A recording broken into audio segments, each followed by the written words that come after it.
नमस्कार दोस्तों, मैं कुणाल आपका स्वागत करता हूं। ये हमारी प्राचीन इतिहास के सीरीज का 12वां वीडियो है और प्राचीन वैदिक दर्शन का तीसरा वीडियो है। ठीक है, इससे पहले हम लोगों ने षट दर्शन में न्याय दर्शन, योग दर्शन, सांख्य दर्शन और वैशेषिक दर्शन का अध्ययन कर चुके हैं। आज हमारा विषय है मीमांसा। ठीक है, तो समझते हैं मीमांसा है क्या। मीमांसा का शाब्दिक अर्थ होता है सुव्यवस्थित अन्वेषण करना, यानी कि खोज करना। ठीक है, तो इस दर्शन के प्रणेता महर्षि जैमिनी है, जिसका समय काल 400 से लेकर 300 BC के बीच में रहा है। मीमांसा को दो भागों में बांटा गया है। पहला है पूर्व मीमांसा तथा दूसरा है उत्तर मीमांसा। इसे वेदांत की भी संज्ञा दी गई है। ठीक है, तो आज हम लोग पूर्व मीमांसा के बारे में अध्ययन करते हैं। इस दर्शन के प्रणेता महर्षि जैमिनी ऋषि माने जाते हैं, जिसका समय काल 400 से लेकर 300 BC के बीच रहा है। इसे कर्मकांड पर रचा गया है तथा मीमांसाकार कहते हैं अगर आप स्वर्ग को पाना चाहते हैं तो तरीके बताए गए हैं कि कैसे पाएंगे। इसके लिए आप यज्ञ होम कीजिए। इस वजह से ब्राह्मणों एवं पुरोहितों का सम्मान बढ़ गया। इसके अलावा महर्षि जैमिनी ने वेदों को रहस्यपूर्ण पवित्र ग्रंथ माना। इन्होंने वेदों की महत्ता को स्वीकारा। इस वजह से दास प्रथा एवं जाति प्रथा को न्याय संगत ठहराया तथा चार वर्णों में ब्राह्मणों को सर्वश्रेष्ठ माना। इसके अलावा इन्होंने वेद को मूलतः ब्रह्मवाणी माना तथा इसे परम सत्य माना। इसके अलावा मीमांसाकार कहते हैं कि शूद्रों एवं दासों को वेद सुनने, पढ़ने तथा स्पष्ट करने का अधिकार नहीं है। इसके अलावा ब्रह्मांड के कर्ता के रूप में इन्होंने ईश्वर को नहीं स्वीकारा है तथा इसके पीछे कोई रहस्यमय या अदृश्य शक्ति को माना है। तो ये पूर्व मीमांसा का छोटा सा परिचय है। अब समझते हैं कि इसमें मुख्य बिंदु और कौन कौन से हैं। पूर्व मीमांसा, इन्होंने वेदों को पुनर्जीवित किया। बताया हमने कि इन्होंने वेदों को परम सत्य माना, यज्ञ की महत्ता को स्वीकारा।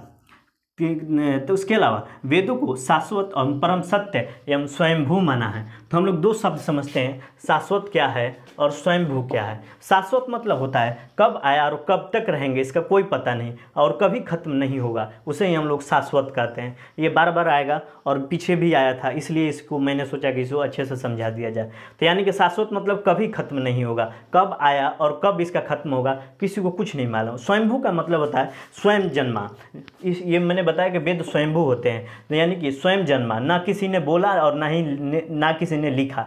स्वर ने शब्दों का रूप धारण किया, स्वर खुद उत्पन्न हुए और ईश्वरीय नाद गुंजा, यही शब्द बने और इन्हीं का संकलन वेद में है। तो इन्होंने बताया कि वेद ब्रह्मवाणी है, इसलिए इन्होंने वेदों को शाश्वत एवं स्वयंभू बताया। इसके अलावा इन्होंने स्वर्ग पाने के लिए यज्ञ की महत्ता को स्थापित किया। इससे ब्राह्मणों एवं पुरोहितों का प्रभुत्व में वृद्धि हुआ।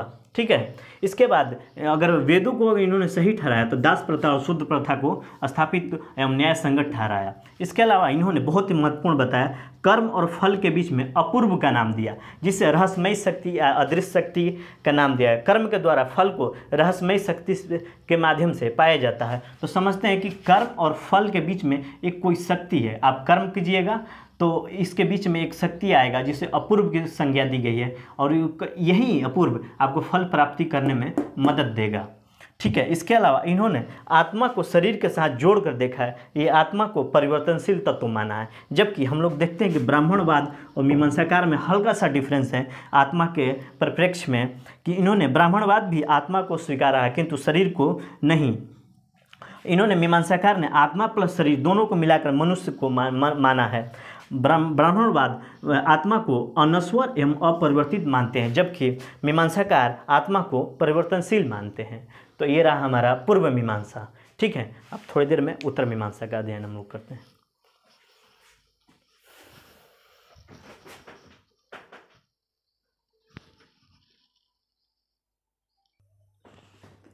ठीक है, अगला हमारा है उत्तर मीमांसा, जिसे हम लोग वेदांत भी कहते हैं। तो आइए समझते हैं उत्तर मीमांसा या वेदांत है क्या।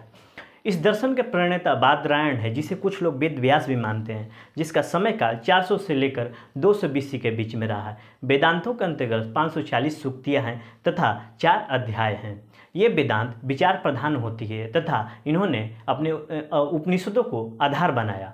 उपनिषदों में ही ईश्वर और आत्मा को लेकर परस्पर विरोधी बातें कही गई हैं। इन बातों को आमने सामने रखकर बादरायण ने उपनिषद के भूल भुलैयों को समाप्त किया तथा परस्पर विरोधी सूत्रों को वाक्यों की सुसंगत व्याख्या कर ब्रह्म और जगत के बारे में एक निश्चित धारणा स्थापित की। इन्होंने ब्रह्म के बारे में कहा कि ब्रह्म वो है जिससे विश्व का जन्म हुआ है और उसी से ही अंत होगा। जगत ही ब्रह्म है, ब्रह्म ही जगत है, ब्रह्म ही चेतन बुद्धि तत्व है, इसने बुद्धि तत्व है। इन्होंने आत्मा को ही परमात्मा माना। आत्मा ही परमात्मा है और आत्मा का परिष्कृत रूप ब्रह्म होगा और इस संसार का निर्माण आत्मा और चेतना से हुआ है। तो थोड़ा सा समझते हैं ब्रह्म के बारे में। इतनी लाइनें भूल भुलैयों को हम लोग हल्का सा करते हैं। तो इन्होंने ब्रह्म को समझाने के लिए आत्मा और परमात्मा तथा चेतना को समझाने के लिए मकड़ी और जाल का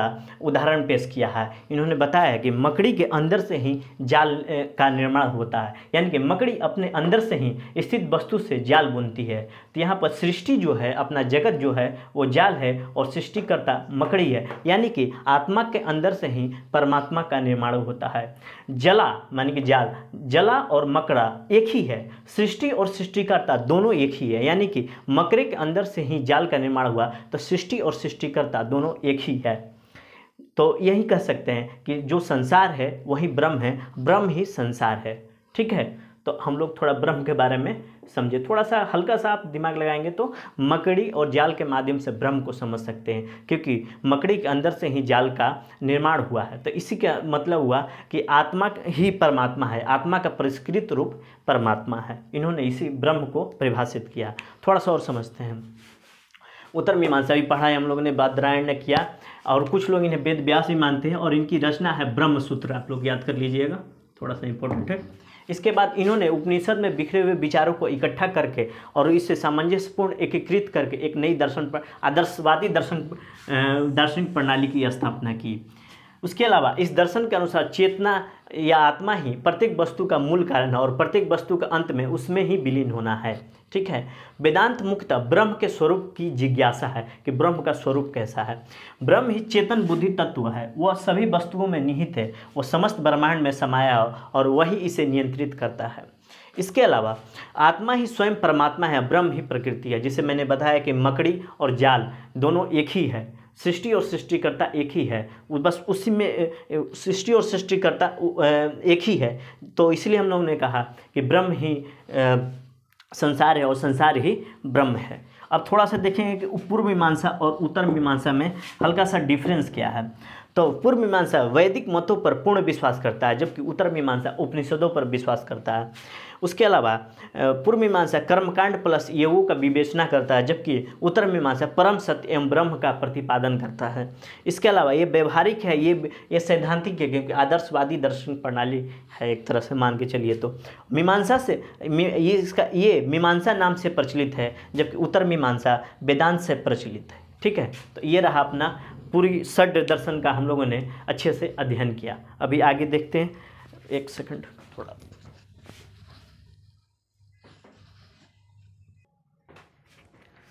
तो ठीक है, आज ये हमारा वैदिक काल का समापन हो रहा है। हम लोग 600 BC के आसपास तक पहुंच चुके हैं। कल से हम लोग 600 BC के आगे का इतिहास का अध्ययन करेंगे, जिसके अंतर्गत बौद्ध और जैन और जनपद का शुरुआत किया जाएगा। तो ठीक है, और आज ये वैदिक काल का समापन है, तो इसके कुछ तथ्य को जान लेते हैं। इसमें कुछ फैक्चुअल क्वेश्चन होते हैं जो PCS और UPSC और छोटे मोटे एग्जामों में भी पूछ लेते हैं, तो थोड़े से इनके तथ्यों की भी जानकारी ले लेते हैं। बाकी हम लोगों ने साथ साथ भी बहुत सारे तथ्यों का अध्ययन किया था, बट थोड़े से और तथ्य हैं जो थोड़ा सा इतर हैं उससे। तो पहला है यज्ञ के बारे में जानते हैं कि उस समय जब यज्ञ किया जाता था तो एक यज्ञ होता था राजसूय यज्ञ। ये राजसूय यज्ञ प्रतिष्ठा के लिए किया जाता था। दूसरा हमारा यज्ञ है वाजपेयी यज्ञ, शक्ति प्रदर्शन के लिए किया जाता था। तीसरा हमारा अश्वमेघ यज्ञ, जो राज्य के विस्तार के लिए किया जाता था। तो ये यज्ञों के बारे में है। उसके बाद देवताओं के बारे में वैदिक काल के दौरान कौन कौन से देवता किस किस के लिए थे। प्रजापति सृजन के देवता थे, विष्णु पोषण एवं रक्षक के देवता थे, रुद्र पशुओं के देवता थे, पूषण शूद्रों के देवता थे, तथा सोम वनस्पति के देवता, तथा अश्विन चिकित्सा के देवता थे। तो ये देवताओं के संबंध में हो गया, ये यज्ञ के संबंध में हो गया तथ्यात्मक जानकारी। और नदियों के बारे में, जो उस समय नदियाँ वैदिक काल में वहा करती थी, उस समय उपस्थित थी। आज उनका वर्तमान में नाम क्या है? तो बितस्ता का नाम झेलम है। परुष्णी नदी का नाम है रावी, और सतुद्री का नाम है सतलज, अस्कनी नदी का नाम है चिनाब, सदानीरा का नाम है गंडक। उसके बाद कुभा इम्पोर्टेंट है थोड़ा सा, काबुल, बिपाशा, ब्यास, सरस्वती घग्गर नदी से आज वर्तमान में नाम से जाना जाता, किंतु ये मुख्य धारा इसकी विलुप्त हो चुकी है। इसके अलावा दो पूर्व वैदिक काल में विदुषियों को देखें तो घोषा और उपाला थी, वहीं उत्तर वैदिक काल में मैत्रेय, गार्गी और कात्यायनी नाम की विदुषियाँ थी। तो ठीक है, ये हमारा वैदिक काल पूरा विधिवत ढंग से समाप्त हुआ। कल से हम लोग बौद्ध और जैन धर्म के बारे में कुछ पढ़ेंगे और महाजनपदों के में प्रवेश करेंगे। तो ठीक है, आज भर के लिए इतना ही। आपके सहयोग के लिए धन्यवाद। नमस्कार।